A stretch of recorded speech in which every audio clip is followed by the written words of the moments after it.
ഇന്നത്തെ നമ്മുടെ റെസിപ്പി വളരെ ഈസി ആയിട്ട് തയ്യാറാക്കിയെടുക്കാൻ നല്ലൊരു ഇഫ്താർ സ്നാക്കാണ് കേട്ടോ. 5 മിനിറ്റിനുള്ളിൽ തന്നെ തയ്യാറാക്കിയെടുക്കാം ഈ സ്നാക്ക് ഉണ്ടാക്കാനായിട്ട് അത് ഞാനൊരു ബൗളെടുത്ത് വെച്ചിട്ടുണ്ട്. അതിലോട്ടൊരു വലിയ സവാള ചെറുതായിട്ടൊന്ന് കട്ട് ചെയ്തൊന്ന് ചേർത്തിട്ട് കൊടുക്കുന്നുണ്ട്.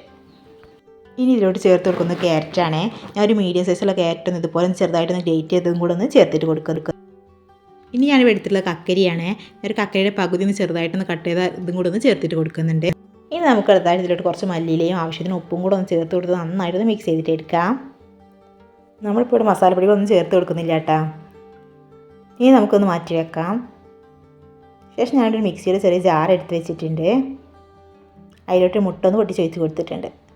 ഇനി നമുക്കിതിലോട്ട് ചേർത്ത് കൊടുക്കണം ഒരു 2 വറ്റൽമുളക്,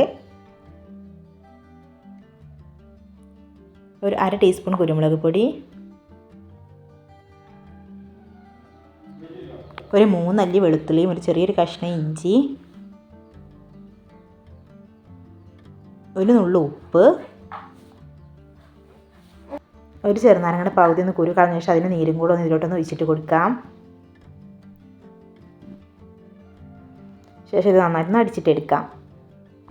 ഇത് നല്ലതുപോലെ ഒന്ന് അടിച്ചെടുത്ത ശേഷം ഇനി ഇത് ചേർത്ത് കൊടുക്കാനുള്ളത് ഓയിലാണ്. ഞാനിവിടെ ഒരു 3 ടേബിൾ സ്പൂൺ സൺഫ്ലവർ ഓയിലും കൂടെ ഒന്ന് ഒഴിച്ച് കൊടുത്തിട്ട് വീണ്ടും നന്നായിട്ടൊന്ന് അടിച്ചിട്ടെടുക്കുന്നുണ്ട്. അടിച്ചെടുക്കുന്ന സമയത്ത് ഇതൊന്ന് തിക്കായിട്ട് കിട്ടിയില്ല. ഒരു ടേബിൾ സ്പൂൺ ഒന്ന് അടിച്ചെടുത്തിട്ട് വീണ്ടും ഇതൊന്ന് അടിച്ചിട്ടെടുക്കാം. നമ്മൾ മയോണൈസ് ഉണ്ടാക്കിയെടുക്കില്ല, ആ രീതിയിൽ തന്നെ ഉണ്ടാക്കിയെടുക്കാം. അങ്ങനെ നമ്മുടെ സോസ് ഇവിടെ റെഡി ആയിട്ടുണ്ട്. നമ്മൾ നേരത്തെ മാറ്റി വെച്ചിരിക്കുന്ന വെജിറ്റബിൾസിൻ്റെ മിക്സ് ഉണ്ടല്ലോ, അതിലോട്ട് ഇതൊന്ന് ഒഴിച്ചിട്ട് കൊടുക്കാം. ശേഷം നല്ലപോലെ തന്നെ ഒന്ന് മിക്സ് ചെയ്തിട്ട് എടുക്കാം. ഞാനിവിടെ നല്ലപോലെ തന്നെ ഒന്ന് മിക്സ് ചെയ്ത് എടുത്തിട്ടുണ്ട്. ഇനി അടുത്തായിട്ട് നമുക്കിവിടെ ചേർത്ത് കൊടുക്കാനുള്ള ബ്രെഡ് ക്രംസ് ആണ്. ബ്രെഡ് ക്രംസ് കുറേശ്ശായിട്ടൊന്ന് ചേർത്തിട്ട് കൊടുക്കാം. ഞാനിവിടെ ഒരു 7-8 ബ്രെഡൊന്ന് പൊടിച്ചെടുത്തിട്ടുണ്ടായിരുന്നു. അത് ഇതേപോലെ കുറേശ്ശായിട്ടൊന്ന് ചേർത്തിട്ട് കൊടുത്തിട്ടുണ്ട്.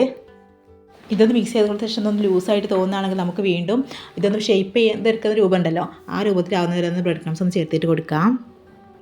ഇനി നമുക്കിത് ഇഷ്ടമുള്ള ആകൃതി ഒന്ന് ഷേപ്പ് ചെയ്തിട്ട് എടുക്കാം. ഞാനിവിടെ ഇതേപോലെയാണ് ചെയ്തിട്ട് എടുക്കുന്നത്. ബാക്കിയെല്ലാം ഇത് തന്നെ ഒന്ന് ചെയ്തിട്ട് എടുക്കാം. ഇനി നമുക്കിതൊന്ന് ബ്രെഡ് ക്രംസിലൊന്ന് കോട്ട് ചെയ്തിട്ട് എടുക്കാം.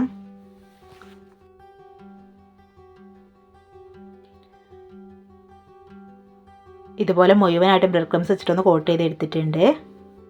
ശേഷം നമുക്കിതൊന്ന് ഫ്രൈ ചെയ്തിട്ട് എടുക്കാം. എണ്ണ ചൂടായി വന്ന ശേഷം അതിലോട്ട് ഓരോന്നായിട്ട് ഇട്ട് കൊടുത്തിട്ട് ഇനി തിരിച്ച് മറിച്ചിട്ട് കൊടുത്തിട്ടൊന്ന് ഫ്രൈ ചെയ്തിട്ട് എടുക്കാം.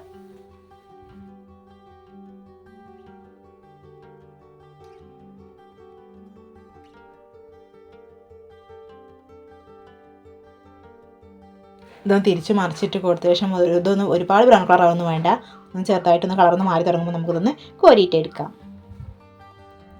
ഈ ബാക്കിയെല്ലാം നമുക്കിതുപോലെ ഒന്ന് ചെയ്തിട്ട് എടുക്കാം.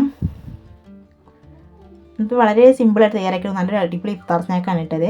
അപ്പോൾ വീഡിയോ ഇഷ്ടമാണ്, എല്ലാവരും രീതിയിലും ട്രൈ ചെയ്തിട്ട് നോക്കുക. നിങ്ങളുടെ ഫീഡ്ബാക്ക് കാര്യങ്ങളൊക്കെ കമൻറ്റിലൊന്ന് അറിയിക്കാം കേട്ടോ.